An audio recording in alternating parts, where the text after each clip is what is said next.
तो यार स्वागत है तुम्हारा डे 10 में। रात के बज रहे हैं 9 और आज हम लोग स्टार्ट करने वाले हैं फाइनेंशियल स्टेटमेंट एनालिसिस जैसे चैप्टर को। इंपॉर्टेंट चैप्टर है। अगर वेटेज की बात करूं तो टोटल इससे 15 क्वेश्चन बनते हैं तुम्हारे एंट्रेंस एग्जाम में। और पर क्वेश्चन मार्किंग की बात करूं तो एक क्वेश्चन से तुम्हें 4 मार्क्स मिल रहे होते हैं। तो टोटल कैलकुलेट कर लो, 60 मार्क्स तुम्हें इस यूनिट से मिल सकते हैं अगर तुम इसे अच्छे तरीके से कवर करके जाते हो। यार हम लोग करने वाले हैं आज इसके रिवीजन। अगर तुमने इसके कंसेप्ट्स बना रखे हैं तो बहुत अच्छी बात है, नहीं बना हुआ है तो फिर भी तुम्हारे लिए बहुत अच्छी बात है, तुम यहाँ से रिवाइज कर सकते हो और कहीं ना कहीं बहुत सारी बातें सीख सकते हो। तो स्टार्ट करते हैं फाइनेंशियल स्टेटमेंट एनालिसिस के साथ। क्या होता है फाइनेंशियल स्टेटमेंट उसके बारे में जानेंगे, फिर बाकी के आगे के जो भी टॉपिक्स होंगे उसे बहुत ही सुकून से कवर कर रहे हैं। फाइनेंशियल स्टेटमेंट क्या है सर? ये इंड प्रोडक्ट्स हैं। ठीक है, ये इंड प्रोडक्ट्स हैं हमारे अकाउंटिंग प्रोसेस के। अकाउंटिंग प्रोसेस तुम्हें मालूम होगा, स्टार्ट होता है जर्नल से और एंड होता है फाइनल अकाउंट, या फिर तुम कह सकते हो बैलेंस शीट पे जाकर। ठीक है, तो फाइनेंशियल स्टेटमेंट हमारा इंड प्रोडक्ट है हमारे अकाउंटिंग प्रोसेस का। आई होप तुमने अकाउंटिंग लेक्चर्स देखे होंगे। मैंने स्टार्टिंग डेज से तुम्हें बताया है कि अकाउंटिंग प्रोसेस वर्क कैसे करते हैं। So financial statement are the end product of accounting process. ये हमें इंफॉर्मेशन प्रोवाइड करते हैं about the profitability and the financial position of a business. ये किसी भी बिजनेस के प्रॉफिटेबिलिटी और फाइनेंशियल पोजीशन के बारे में जानकारी प्रोवाइड करते हैं। अब सर कैसे प्रॉफिटेबिलिटी पता चलती है और फाइनेंशियल पोजीशन कैसे पता चलता है, इसके बारे में हम आगे बात करेंगे। As per section 2 subsection 40 of the company act 2013, financial statement, किसी भी कंपनी के फाइनेंशियल स्टेटमेंट में कौन कौन सी चीजें आती हैं वो तुम्हें जानना होगा। सबसे पहले एक बैलेंस शीट आएगा जो कि हम at the end of financial year तैयार करते हैं। Statement of P and L आएगा जो कि हम तैयार करते हैं at the end of financial year. Cash flow statement आएंगे, साथ ही साथ एक ऐसा स्टेटमेंट होगा जहां पे हमें पता चल रहा हो कि हमारे इक्विटी में कितने चेंजेस आए, और कुछ एक्सप्लेनेटरी नोट्स होंगे, उसके बारे में भी हमें देखना हो। तो स्टार्ट करते हैं। सबसे पहले तुम्हें कुछ बातें और भी जाननी होंगी, जैसे 1% कंपनी से related, small company, dormant company, OPC तो ले ही लिया। ये 3 ऐसी कंपनीज हैं जो कि एग्जम्प्टेड होते हैं from preparing cash flow statement. इन्हें कैश फ्लो स्टेटमेंट बनाने की कोई भी जरूरत नहीं होती। अब उद्देश्य क्या होते हैं सर कैश फाइनेंशियल स्टेटमेंट करने के, प्रिपेयर करने के क्या उद्देश्य होते हैं? सबसे पहली बात अगर बताऊं तो तुम्हें एक ट्रू और फेयर व्यू पता चल पाता है अपने फाइनेंशियल परफॉर्मेंस का, कि आपकी परफॉर्मेंस कैसी है। सर हमें परफॉर्मेंस अगर जानना हो तो हमें यूज करना होगा पी एंड एल अकाउंट। ठीक है, कि आपका ट्रू और फेयर व्यू क्या है आपके बिजनेस के परफॉर्मेंस का, फाइनेंशियल परफॉर्मेंस, आप प्रॉफिट अर्न कर रहे हो, लॉस कमा रहे हो, नुकसान हो रही है आपको, ये सारी चीजें प्रॉफिट एंड लॉस से पता चलेगी। और अगर आपको अपने फाइनेंशियल पोजीशन के बारे में पता करना है तो यार इस सिचुएशन में तुम यूज कर सकते हो बैलेंस शीट का, एसेट्स एंड इक्विटी लायबिलिटी। ठीक है, characteristics of a financial statement यहाँ पे दे रखे हैं। सबसे पहला कि फाइनेंशियल स्टेटमेंट जो होता है वो पास्ट पीरियड से रिलेटेड होता है, मतलब हिस्टोरिकल डॉक्यूमेंट्स, पीछे जो भी बातें बीत गई हैं उससे रिलेटेड। इसे हम मनी के टर्म्स में एक्सप्रेस करते हैं। और फाइनेंशियल स्टेटमेंट जो है वो प्रॉफिटेबिलिटी शो करेगा with the help of a P and L account, और फाइनेंशियल पोजीशन शो करेगा with the help of balance sheet. तो ये दो टर्म क्लियर रखना कि जो फाइनेंशियल परफॉर्मेंस है, लिख दे रहा हूं, फाइनेंशियल परफॉर्मेंस कह लो, परफॉर्मेंस कह लो, या फिर प्रॉफिटेबिलिटी कह लो, प्रॉफिटेबिलिटी। ये टर्म या परफॉर्मेंस हमें पता चलता है with the help of a P and L account, profit and loss account. आगे बात कर लेता हूं। अगर तुम्हें जानना हो फाइनेंशियल पोजीशन, फाइनेंशियल पोजीशन, तो उस सिचुएशन में ये चीज तुम्हें पता चल पाएगी with the help of balance sheet. Clear है यहां तक? अब यहाँ पे बैलेंस शीट के कैरेक्टरिस्टिक्स दे रखे हैं। सबसे पहले बताया कि जो ये बैलेंस शीट होता है ये आपको रिश्ता बताएगा किनके बीच का, इक्विटी लायबिलिटी और एसेट के बीच के रिश्ते को पोर्ट्रे करता है, एक्सप्रेस करता है। ये एक पर्टिकुलर डेट को बनता है। ठीक है, not a for a period, ध्यान रखना, इंपॉर्टेंट बात है। It is prepared on a particular date, not for a period. ये आपको फाइनेंशियल पोजीशन शो करेगा किसी भी बिजनेस का, जैसा कि मैंने तुम्हें यहाँ दो टर्म्स बताए। इसके अकॉर्डिंग, गोइंग कंसर्न कंसेप्ट के अकॉर्डिंग। तो ये भी पूछा जा सकता है कि कौन से प्रिंसिपल के अकॉर्डिंग, कौन से अकाउंटिंग कंसेप्ट के अकॉर्डिंग जो हमारा बैलेंस शीट है वो बिजनेस के फाइनेंशियल पोजीशन को डिपिक्ट करता है। ये एब्सोल्यूट फैक्ट्स पे बेस्ड नहीं होते हैं, ये अकाउंटिंग एजम्पशंस के द्वारा इन्फ्लुएंस्ड होते हैं और पर्सनल जजमेंट के द्वारा इन्फ्लुएंस्ड होते हैं। तो ये भी चाहो तो याद रखें। बात अगर करें statement of P and L की, statement of profit and loss की, तो ये आपके रिवेन्यूज और एक्सपेंसेस को मैच करता है। ठीक है, ये प्रिपेयर्ड होगा, यहां भी हाईलाइट करो, it is prepared for a particular period not on a particular date. अब तुम यहां पे ये दो टर्म्स हैं, ये दो टर्म्स, ये हो गए पी एंड एल के, और ये जो दो टर्म्स मैंने तुम्हें ऊपर दिखाए किधर गए, हाँ, ये दो टर्म्स जो ये हो गए बैलेंस शीट के। तो दोनों में कंफ्यूज मत करना, ठीक है, अक्सर फंसते हैं बच्चे इसमें। It is prepare for a past period and hence it is a historical document, past period के लिए तैयार होता है। बैलेंस शीट, बैलेंस शीट में भी defined as a statement of assets and liability of the company at a particular date. It must exhibit a true and fair view of the financial position at the close of the year. It is prepared and presented in the form prescribed in the Schedule 3 Part 1 of the Companies Act 2013। क्या sir ये Schedule 3 और Part 1 हमें याद रखना जरूरी है? नहीं यार, इंपॉर्टेंट नहीं है। इसे ब्रॉडली क्लासिफाई किया गया है दो पार्ट्स में, इक्विटी एंड लायबिलिटी और एसेट्स के अंदर। ठीक है, ये रहा शेड्यूल, तुम चाहो तो इसे याद रख सकते हो, पूछा जा सकता है तुम्हारे एग्जाम में। पूरा शेड्यूल तो नहीं पूछा जाएगा, लेकिन कुछ टर्म्स हैं क्योंकि पूछे जा सकती हैं कि वो किस हेड के अंदर आता है। तो सबसे पहले फॉर्मेट की बात करूं तो सबसे पहले स्टार्टिंग में तुम्हें कंपनी का नाम शो करना होता है एट अ पर्टिकुलर डेट। ठीक है, एज एट अ डेट यहाँ पे तुम्हें शो करना होता है। स्टार्ट यहाँ पे दो टर्म से होती है, सबसे पहले आपको इक्विटी एंड लायबिलिटी लेना होता है, पहला मेन हेडिंग ये हो गया। दूसरा हेडिंग यहाँ पे होता है एसेट्स होता है। अब इसके अंदर वेरियस बातें बात करते हैं, स्टार्ट करते हैं सबसे पहले शेयर होल्डर फंड से। तो शेयर होल्डर फंड के अंदर तुम्हें तीन चीज याद रखनी है, शेयर कैपिटल, रिजर्व सरप्लस और money received against share warrant. एक अलग हेड आता है यहाँ पे share application money pending allotment. फिर एक आता है non current liability. Non current liability के अंदर तुम्हें चार चीजें याद रखनी है, कौन कौन से sir? Long term borrowing, deferred tax liability, other long term liabilities और लॉन्ग टर्म प्रोविजन। एक अगर तुम्हें मैं निमोनिक बताऊं, अगर तुम्हें ये याद नहीं होते हैं कि कौन कौन से आइटम्स नॉन करेंट लायबिलिटी के अंदर आते हैं, तो तुम एक निमोनिक याद रख सकते हो, DOL। डॉल क्या है सर? डॉल कुरिया क्या है सर? ये देखो, D stands for deferred tax liability. ये जो डी टर्म है डिफर्ड टैक्स लाइबिलिटी, इससे हो जाएगा। ठीक है, D stands for deferred tax liability, O stands for other long term liabilities, L stands for long term provisions and other another one L stands for long term borrowing. तो इस mnemonic से तुम किसे याद रख सकते हो? Non current liabilities, current liabilities. ठीक है, क्लियर है? करंट लायबिलिटी की अगर मैं बात करूं तो करंट लायबिलिटी के अंदर भी तुम्हें चार चीजें याद रखनी होंगी, कौन कौन से सर? इसका निमोनिक हो जाएगा टॉस। यार यही मैं बताता हूं हर बार, यही तरीका है इसे लर्न करने का।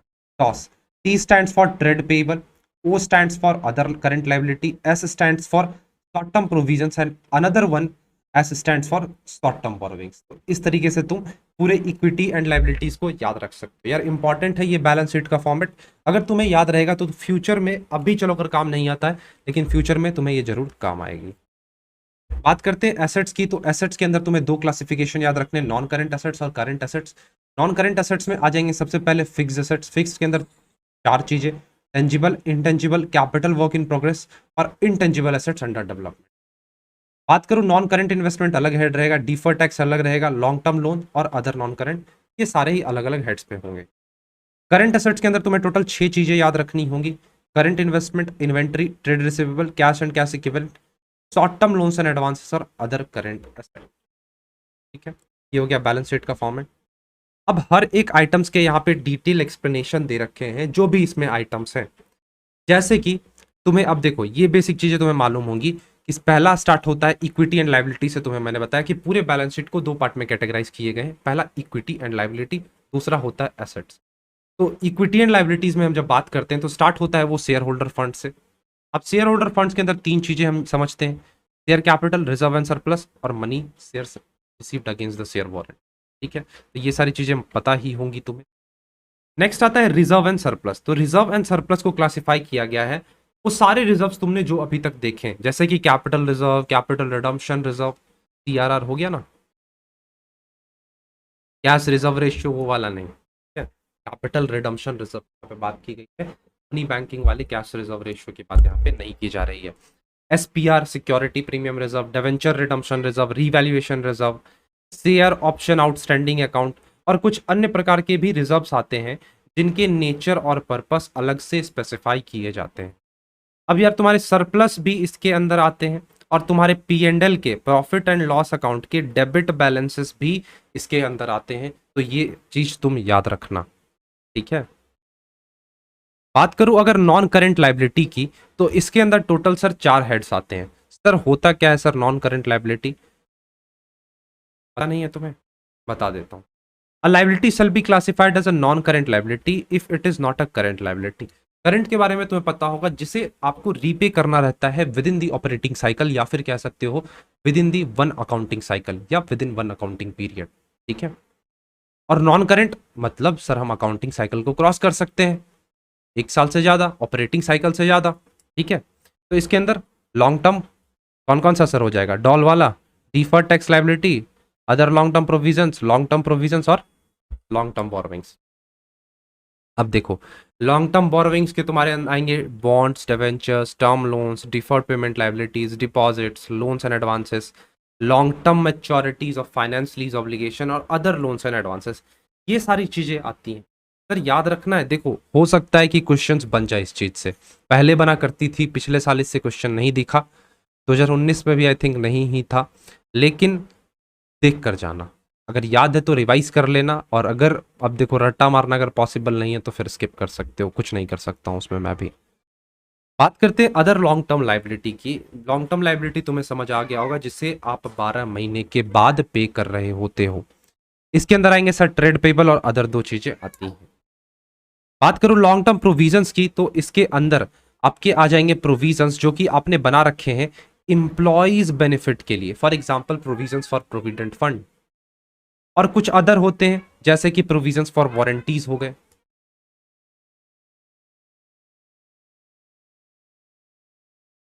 अब देखो ऑपरेटिंग साइकिल के बारे में दिया गया है। ऑपरेटिंग साइकिल क्या है, एक टाइम है किनके बीच का, between the acquisition of an asset. Acquisition का मतलब है जब आप एसेट एक्वायर करते हो and their realization in cash. Acquire करा आपने और जब आपका एसेट रियलाइज हुआ, 2 टर्म्स है, इनके बीच के टाइम को नाम दिया जाता है ऑपरेटिंग साइकिल। जनरली एज्यूम किया जाता है ये कितने महीने के होते हैं, 12 महीने सर, मतलब 1 साल। अब देखो शॉर्ट टर्म बोरोविंग्स के बारे में यहाँ पे बात की गई है। अब शॉर्ट टर्म बोरोविंग्स सर कैसे बोरोविंग्स हो जाएंगे, जिसे आप पे कर रहे होगे within the 12 months from the date of balance sheet, याद रखिएगा, within the period of operating cycle. कुछ इसके अंदर आइटम्स आते हैं जैसे कि loans repayable on demand, bank overdraft हो गए, कैश क्रेडिट हो गए, लोन्स आपने ले रखा हो अदर पार्टी से जिसे आपको रीपे करना हो विद इन द 12 मंथ्स, आपके डिपॉजिट्स हो गए, और कुछ अदर लोन्स और एडवांसेस हो सकते हैं जिसके नेचर आपके क्वेश्चंस में स्पेसिफाई किए जाएंगे।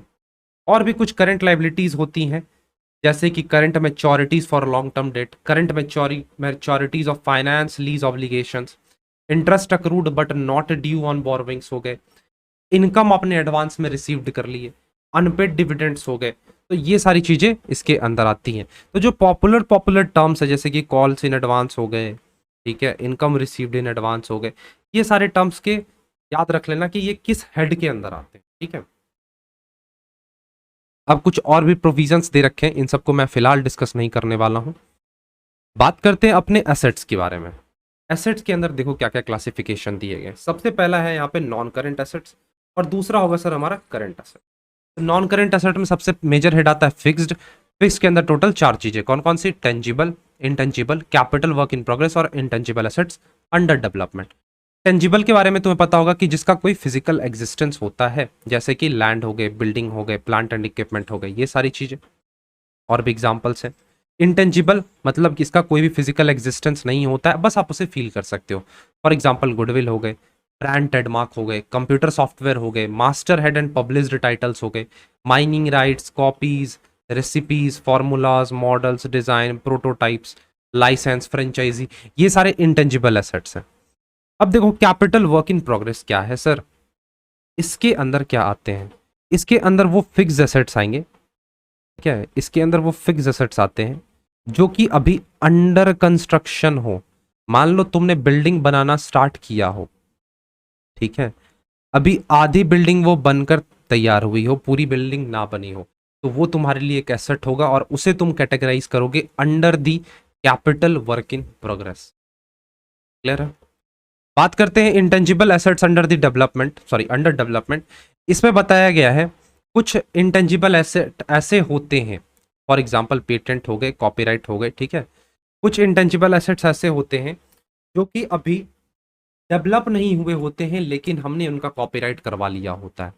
फॉर एग्जाम्पल मेरे पास कोई नई रेसिपी है या फिर मेरे पास कोई नई टेक्नोलॉजी हो जिस पे मैं काम कर रहा हूं, तो उस काम को पूरा होने से पहले, उस टेक्नोलॉजी को बनने से पहले ही मैं क्या करता हूं, कॉपीराइट जाकर करवा लेता हूं या फिर मैं उसका पेटेंट करवा लेता हूं।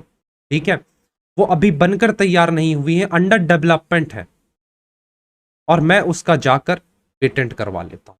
तो यहां पर अभी एसेट्स हमारा अंडर द डेवलपमेंट है लेकिन हमने वहां पे उसका पेटेंट राइट करवा लिया। जैसे कि तुम्हारे पेटेंट्स हो गए, कॉपी कंप्यूटर सॉफ्टवेयर्स हो गए। अब मान लो कोई कंप्यूटर सॉफ्टवेयर तुम डेवलप कर रहे हो, वो under the development.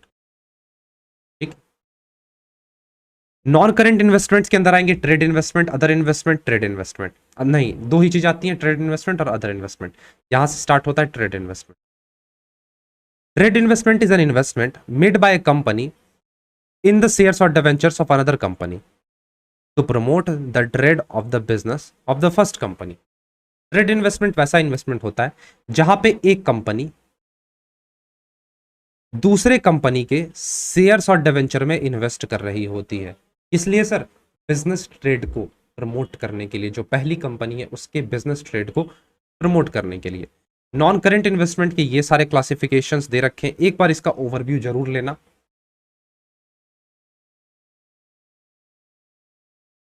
Other non current assets, other non current assets के अंदर आते हैं long term trade receivables.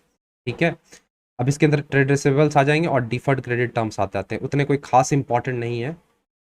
Current assets यहाँ पे देख लो, वही फिर से ऑपरेटिंग साइकिल को रिपीट किया गया है। करंट इन्वेस्टमेंट जो कि आपने हेल्ड कर रखे हो, आप जिसे आप कन्वर्ट कर सकते हो into the cash with in a short period that is 12 months. अब करंट इन्वेस्टमेंट को वेरियस पार्ट्स में कैटेगराइज कर रखा है, ये सारी चीजें एक बार कंसिडर करना। इन्वेंट्रीज इंपॉर्टेंट है, हो सकता है इन्वेंट्री से तुमसे क्वेश्चन पूछ लिया जाए, जैसे कि इसके अंदर क्या क्या चीजें आएंगी।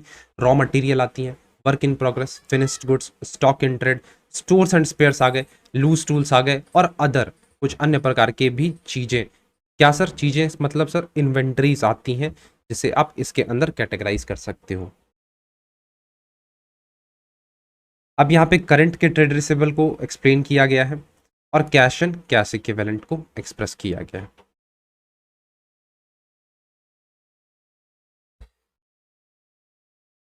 तो यार ये था हमारा बैलेंस शीट। बैलेंस शीट के जो भी आइटम्स थे उसके डिटेल एक्सप्लेनेशंस थे।